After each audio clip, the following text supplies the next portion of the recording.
Hey. Hey! We've got to do a video again. It's the best way to pass the time in this void. Personally, I quite like the silence in this place. It's almost nostalgic for me. So lame. Come on, I know I'm somewhere still in there, and that part of us would love to take down something awful. Try all you want, but I doubt you will reach that part of ourself, even if it still exists somewhere. I'll shut up for a long while if you give in. Fine. What is your target? The Jordan Peele Twilight Zone series. Very well. I just hope the episode you've chosen isn't one to fill me with anger. I'd rather laugh as it's destroyed.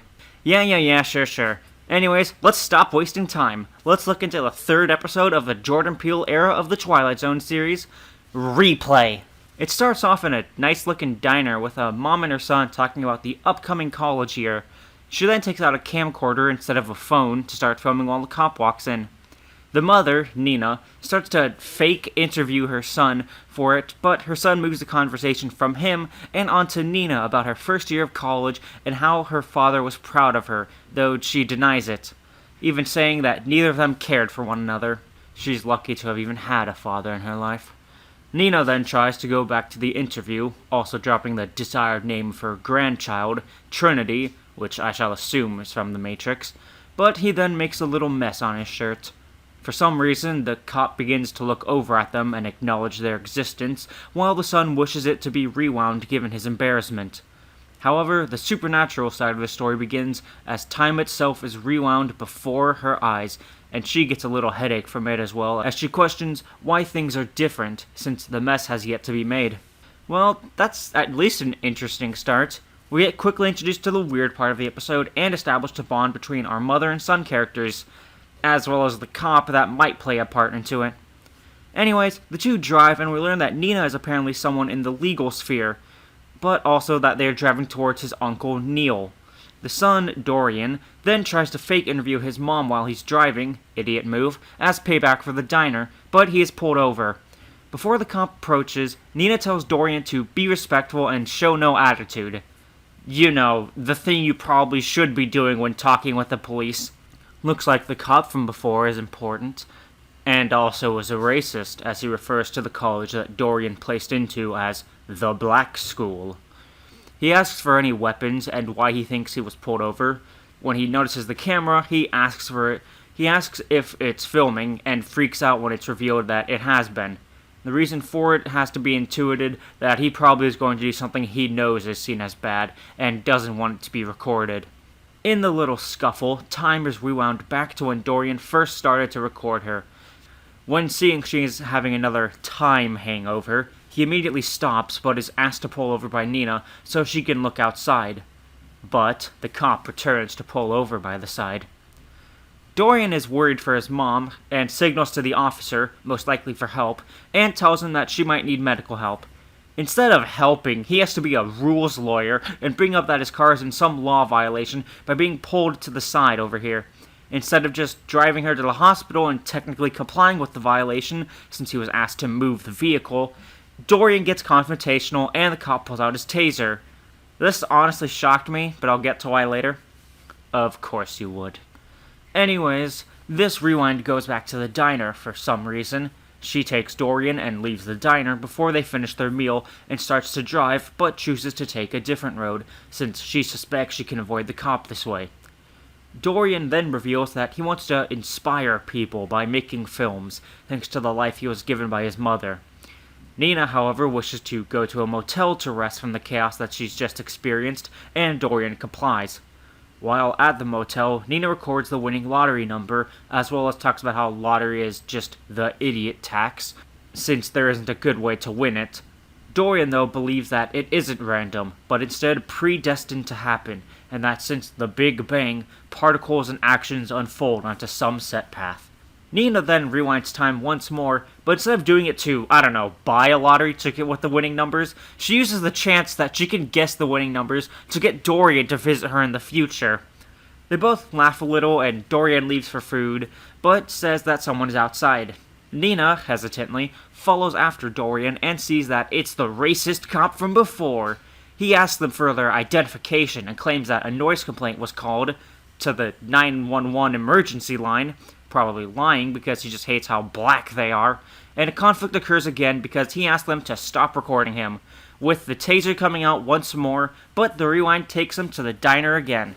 Nina decides to introduce herself to the officer and play nice. They talk about some things like family and how her son is important to her, emphasizing their bond a lot.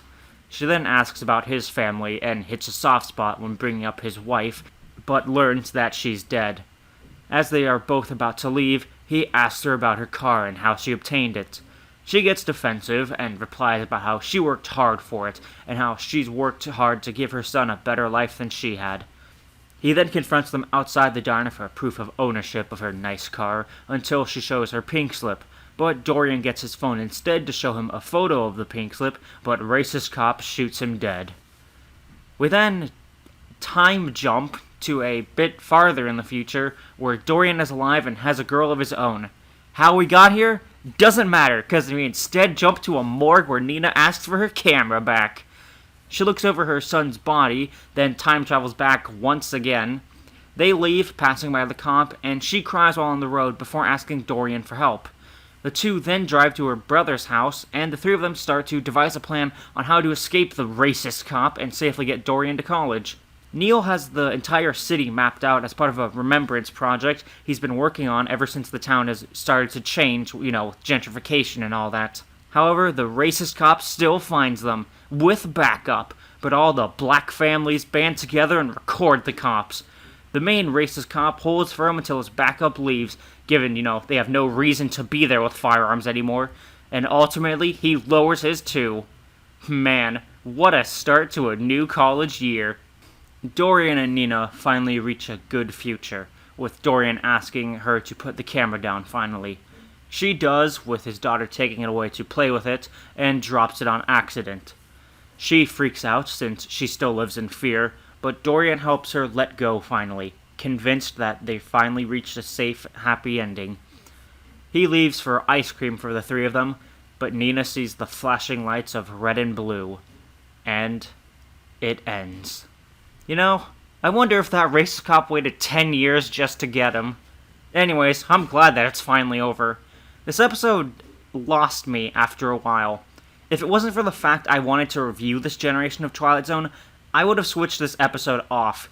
The camera rewinding time is a fine device, but the plot of a racist cop harassing these black people over and over again isn't fun, or even that scary to me. I don't want to delve in on the politics behind this episode, because as much as I do watch political videos, I hate real-life politics. Every time I watch some news or people reacting to other political YouTubers or other news, I just get really angry with everything in the world. So this episode shoving such a heavily biased take in my face makes me want to avert my gaze. Hell, I'd rather look at Medusa and be turned to stone than watch this episode.